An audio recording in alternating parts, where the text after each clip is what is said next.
每日凌晨3點，呢間位於香港長洲島嘅小食店，總係會發出有規律嘅爐火爆裂聲。而島上面嘅居民一早已經習慣，從來都唔會驚慌。每朝3點半我翻嚟咧就透火就煲水，大概煲1個鐘。咁啊，之後嗰1個鐘頭咧，我不斷係咁搞。而家我哋家應該係81年嘅，今年係1米幾嘅大桶，將近3個鐘頭嘅熬製，3代人嘅手作堅持，呢個就係被長洲居民追捧咗81年嘅島上美食——長洲艇仔粥。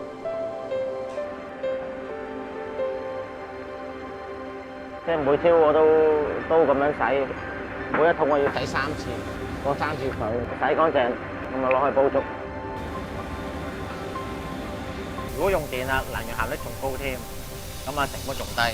但係如果煲出嚟嘅效果咧，冇火水爐係咁好，可以谷到啲米喺裏邊係滾動。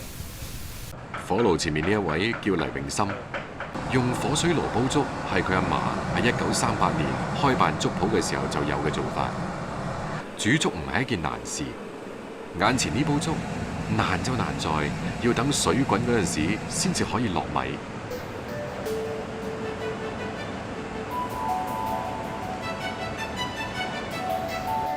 不停咁搞，係為咗令到粥出稠，米粒同沸水相撞，沸水令到米粒迅速膨脹，然後米粒粒粒飽滿，粒粒酥稠。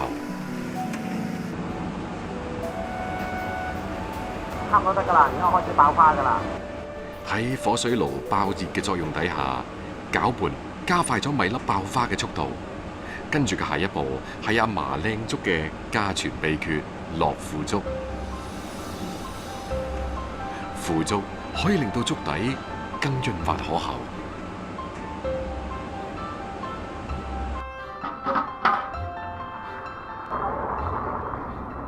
好得啦，啲粥好靚好靚。黎恩記粥鋪喺長洲島可謂無人不知、無人不曉。黎永森係黎恩記嘅第3代傳承人，為咗阿嫲嘅呢碗粥，黎永森除低咗中環白領嘅西裝，開始每日圍住呢個爐頭打轉，一轉就係20年。多謝先啊 ，OK。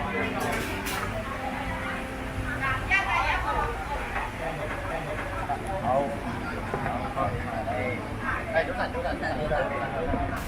其實我由細到大個夢想咧係做生意，但係一定唔係飲食業，更加唔係粥鋪。我由細到我見我爸真係好辛苦，即係大汗揼細汗，好天曬落雨揼，咁啊有時天氣凍，凌晨3點幾又要起身，咁有時見佢做到腰酸骨痛翻嚟屋企，就覺得有血有汗。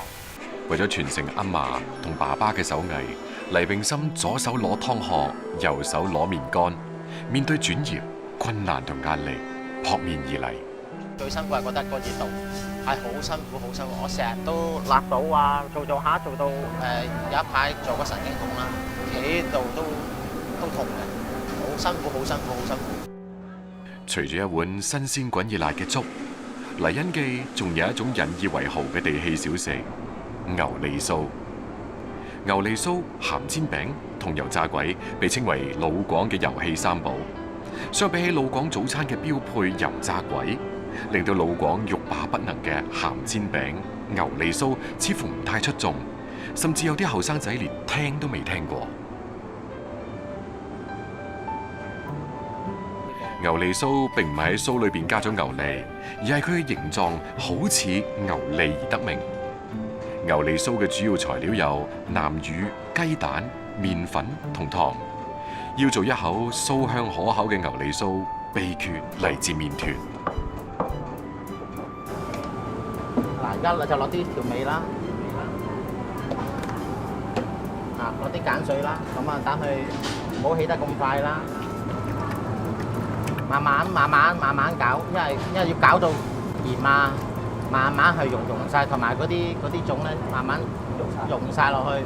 咁你溶咗之後咧，到時一猜嗰陣時咧，一攤佢會自己慢慢會升嘅，咁啊睇最靚嘅。用手猜咧，咁啊猜翻啲頭先喺機咧攪唔勻嗰啲麵粉。咁啊，搓咗之後咧，咁啊可以起筋啦。要搓到佢滑晒，咁啊成個麵就好好食噶啦。切塊壓形，放置高溫嘅油鑊，用猛火炸，炸到表面金黃、中間淺白嘅時候就可以起鑊。咁樣嘅牛脷酥唔單止有油炸鬼嘅鬆軟口感，仲有淡淡嘅鹹香味，撈住粥嚟食，可解油膩。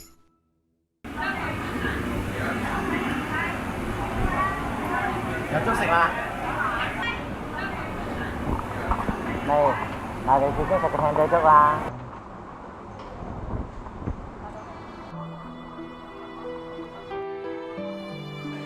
綿潤油滑嘅粥底，加埋魷魚、豬皮、魚餅、魚片、衰牛肉同花生，1分鐘嘅猛火快拌，一碗獨具長洲特色嘅艇仔粥應運而生。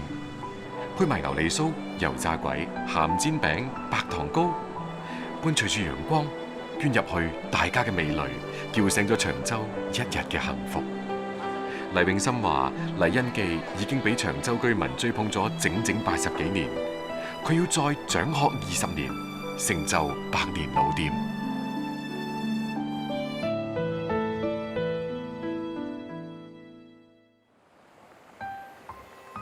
河流喺呢度轉咗個彎，形成咗一塊小河灘，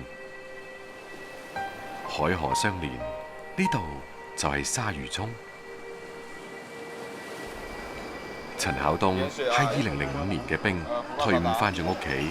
一直琢磨住遊客嘅生意點做，前年就開咗呢一間民宿。係就係開咗，但係經營不善，每個月淨蝕2萬幾蚊，令到陳巧東唞唔過氣嚟。2號，對。陳巧東心急啊，開始喺特色菜品上邊琢磨咗起身。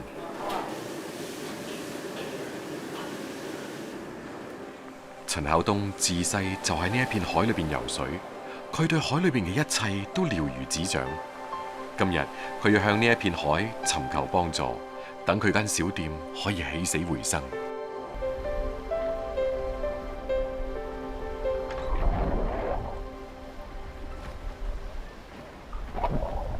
今日海況唔錯，水流唔急。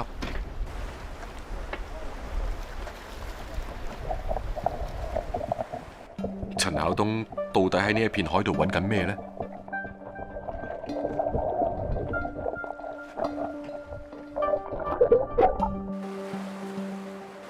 它這種有一些是帶點刺，它有一些是就反正奇形怪狀吧。我10來歲的時候發現有這個東西，我挖回去給我爸看，他說這個叫赤蠔，後面我就經常來挖。赤蠔有一個好好聽嘅學名，叫草莓海谷蛤，個樣就似扇貝。深圳呢一帶海域係赤蠔嘅傳統生長地，赤蠔冇養殖嘅，市場上都好少見，所以好多人唔知道有佢。陳巧東就係想將呢個當地傳統嘅海鮮做成店裏邊嘅特色菜嚟到吸引人流。天黑之後挖點荷包蟹，那個荷包蟹呢，也是我們這邊比較常見的一種蟹，但是知道它的人很少，因為它白天抓不到，只能晚上抓。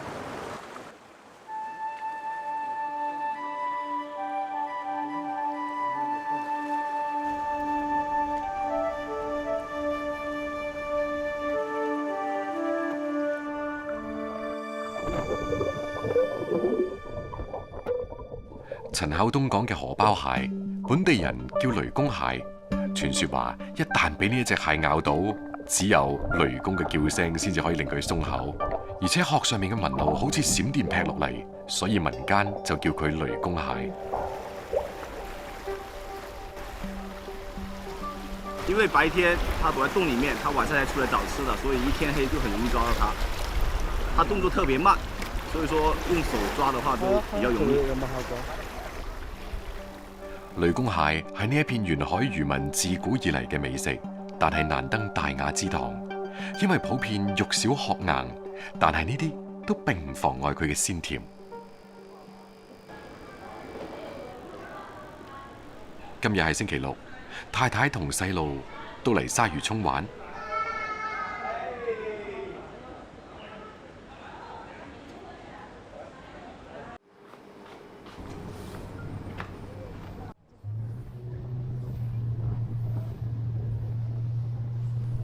陳孝東覺得有啲愧對祖輩嘅係，講就話係水上人家嘅後代，但係兩個仔都唔識游水。喺佢內心，仲係希望啲細路可以多啲親近大海。這是我們釣魚啦，好不好？姐姐 ，hello，我們釣魚嗎？哦，我們釣到了，我們釣到了，來啦！來啦，來啦，來啦，又一條，又一條，哇哇！陸上來的，兩隻過來。不要打方向，抓緊方向來啊！晚黑，陳孝東親自下廚為屋企人整自己開發嘅招牌菜火爆雷公蟹，將雷公蟹斬件，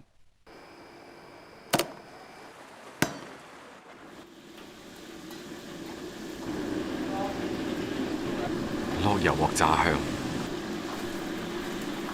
顏色到金黃撈起，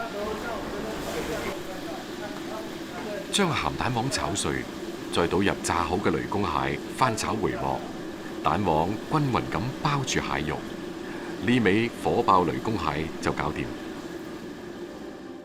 同聞名嘅避風塘炒蟹有幾分類似，但係又唔同。鹹蛋黃浸透蟹肉，蟹肉香甜，鮮味濃郁，入口焦香，脆而唔爛。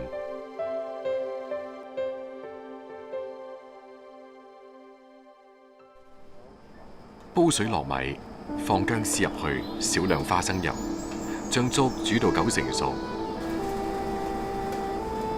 再將雷公蟹倒入去，加花生醬、白糖、胡椒粉等，炆煮5分鐘，最後灑啲蔥花，美味嘅雷公蟹粥就出爐啦！米香味同海鮮味交織喺一齊，米中帶鮮，香滑順口。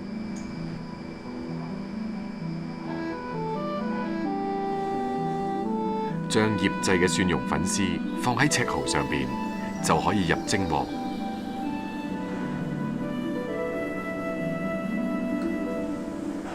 簡單方便，更加係保留赤蠔嘅原汁原味。因為呢啲地道嘅美味佳肴，而家店裏面嘅回頭客越嚟越多，生意都越嚟越好。客人來到我這裡，就像看到老朋友一樣的感覺，所以說我還是比較滿足吧。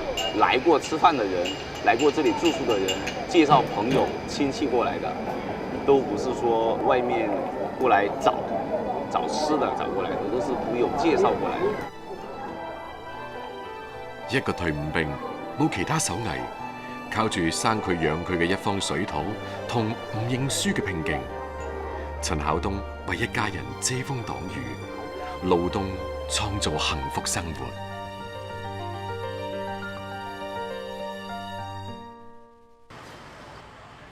鹵係種歷史悠久嘅烹飪方法，宋朝嘅時候就有記載，但係全國唯獨潮汕人最鍾情於鹵。鹵味喺潮汕人嘅心裏邊一味甲天下。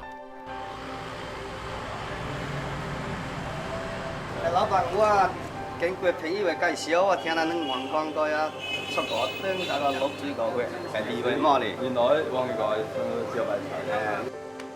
陳俊傑北漂咗20幾年，而家決定返汕頭老家創業。做廚師嘅佢，第一個諗到嘅都仲係做鹵味，但係佢心裏邊唔知點樣做，因為佢以前做嘅都唔係潮汕菜。所以今日特登帶埋個仔嚟當地幾家著名嘅鹵味店試菜。它那滷水淡香味，吃完了食裡面它有一個回香，它的第一它也是取決於說這個食材，我一吃了，他家的滷水大腸肯定就是當地的。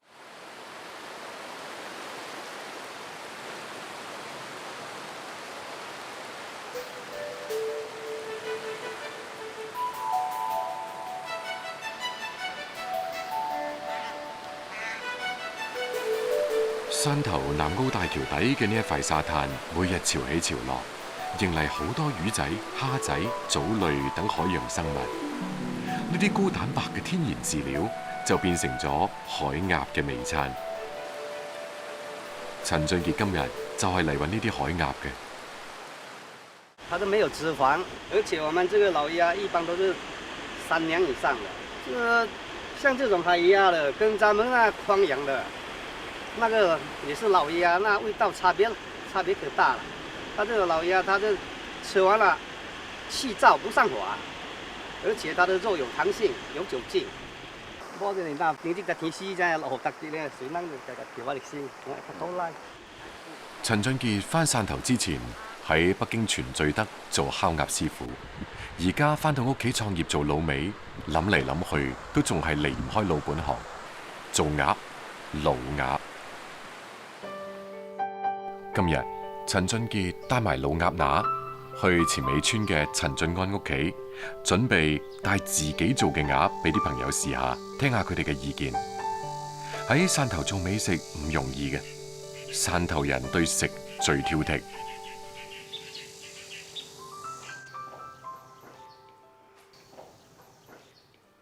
歡迎啊！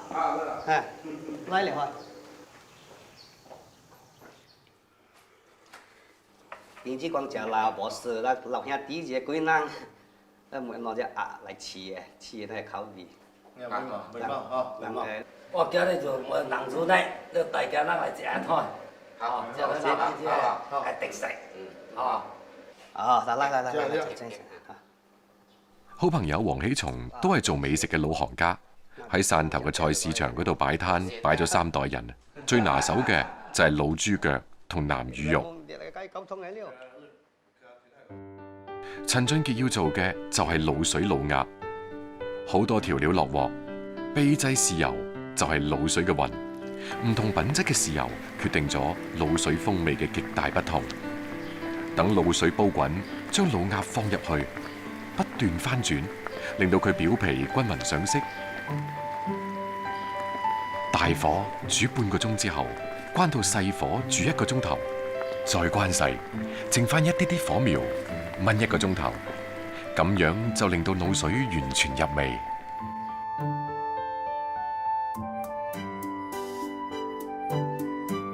滷水老鴨乸，陳俊傑堅持用手嚟絲，順住鴨嘅紋理拆肉，咁樣先至能夠保存鴨肉纖維嘅完整性。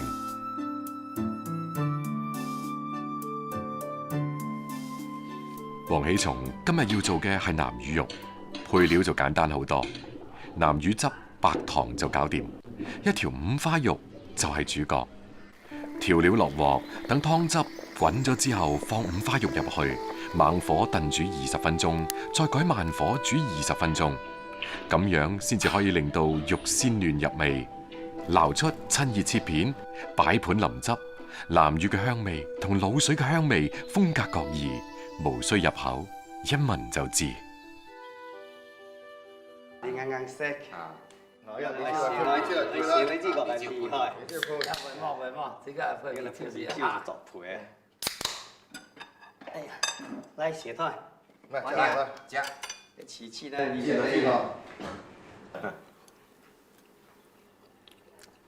好嘅，你做嘢做大單，明嘛？食落嚟鐵嘅硬呢，知唔知啊？講咧，你用但係講咧，你用啲係味道啊。更加難用嗰啲會營養味道啊。滷水老鴨早已經被風乾，滷水嘅風味同老鴨嘅肉香緊密咁結合喺一齊，擺喺台上，好遠都可以聞到嗰陣咁特別嘅味道。老鴨皮爽口唔膩，有嚼頭，清香4日。食咯，這個南村嚟，哦，我做嘅南村嚟，食了味道在上，試下看。我哋會麻咧。這個最緊做啊！口感嚟食，杯都食到未香脆。南乳肉一到嘴尖，肉塊綿軟嫩滑，南乳味啱啱好解咗五花肉嘅膩。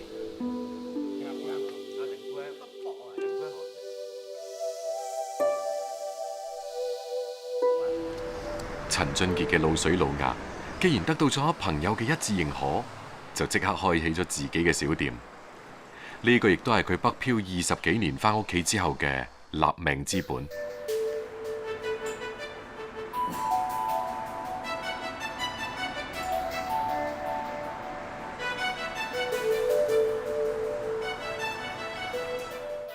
真係難，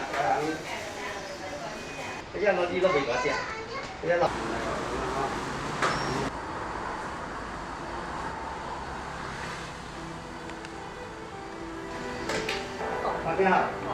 陳俊傑嘅鋪頭開咗唔到1個月，就俾附近嘅街坊認可咗，每日都可以賣到90幾隻滷水老鴨乸。老鴨係鹹香嘅，陳俊傑心裏邊卻係甘甜嘅，佢已經喺度諗緊開新嘅店啦。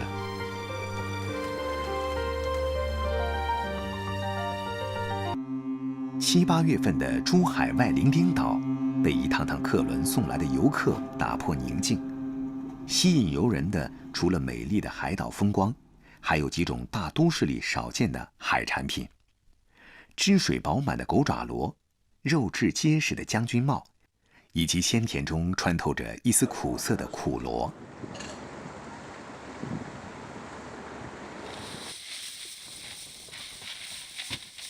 福建人葉志成自小就在海邊長大，受父親的影響，2006年大學畢業後，來到桂山島，從事苦螺的養殖。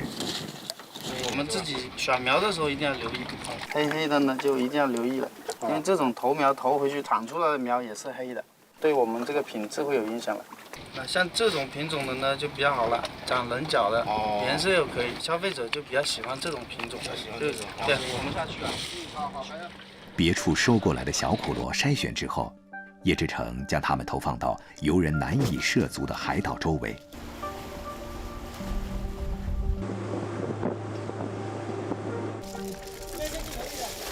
2年之後的苦螺，體重可達螺苗的5倍。07、08年的時候最多，最起碼1年可以上到500萬斤。現在已經基本上30萬斤、50萬斤都不到了。再不保護一下這個資源的話，我們以後自己都不知道靠什麼為生了。6年前，葉志成做出一個大膽的決定，與當地政府簽訂合同，對萬山群島區域內的苦螺、將軍帽、狗爪螺分階段有序的保護性開採。將軍帽，學名利螺，因螺殼形似中國清朝士兵的帽子而得名。狗爪螺是鵝頸藤壺的一種，其頂部尖尖凸起，分成數瓣，長得極像狗爪，因其特異的外形，常被稱為外星生物。每年的6月至9月，正當採集季節，但葉志成總是憂心忡忡。你看這邊呢，這麼大的雲又過來了，你看那邊，啊，估計是很快又要下大暴雨了。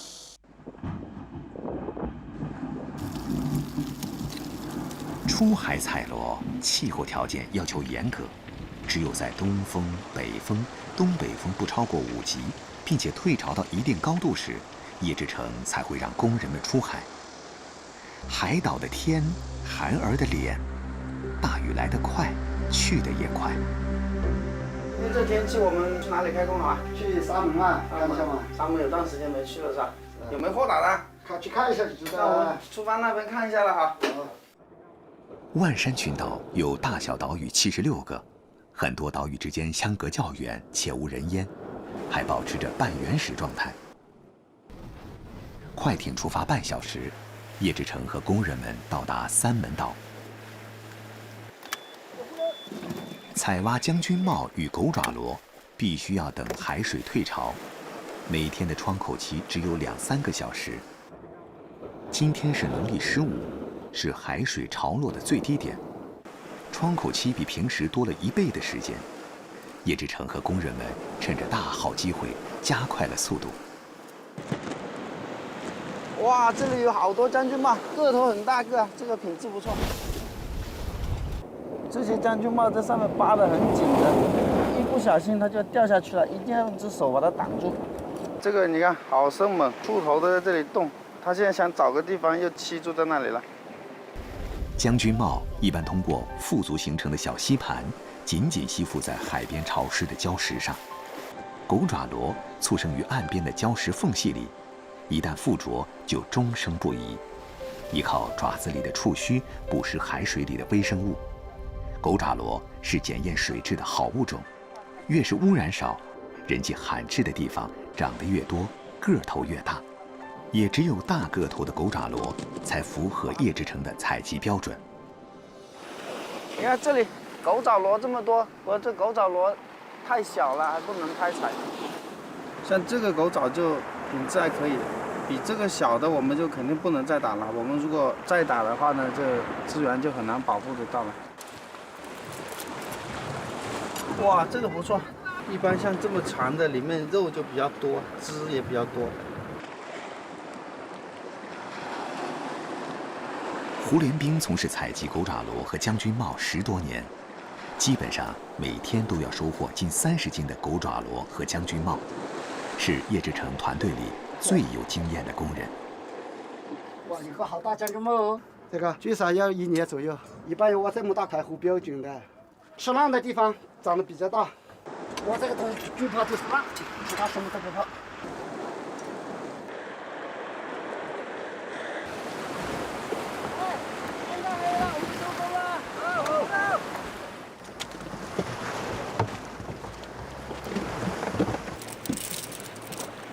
今天收获还不错啊！哇，这个好大个，你看，这个将军帽完了2年半左右也才那么大，狗爪螺有70、80斤嘛，这个算大的了，很少的挂工的以后才稍微有一点这么大的。今天的收获很不错，采集的新鲜海产，挑拣是非常重要的一环。像这种烂的就一定要把它挑出来的。这么大个，你看打烂掉就可惜了。这个烂的发到市场上就会臭了，如果顾客买回去跟好的一起煮，就整一锅都会臭了。这个就亮了，这种是价格最高的，颜色又黄，肉质又比较饱满，主要就是这种比较少。新鲜的将军帽做法简单，将军帽底部朝上放在盘子里，用腌制好的蒜蓉铺满，隔水蒸3至4分钟。当肉与壳刚刚分离，也是口感最佳之时。此时的将军帽肉质富有弹性，浓浓的蒜味儿掩盖不住将军帽的鲜甜。狗爪螺的做法更直接，把狗爪螺放入冷水中，3、5片姜用以去腥。水开之后，再煮2分半钟，狗爪螺即可起锅。狗爪螺铠甲状的外皮往往让人难以下口，叶之城却能轻松应对。我们吃狗爪螺最好是拿起来从这个地方咬进去，把里面的汁先吸了，里面的汁是最鲜美的，然后再吃它这个肉。一天的辛苦让叶之城消除疲劳的方式，莫过于一家人其乐融融地享受劳动的果实。孩子们的赞美是他最幸福的时刻。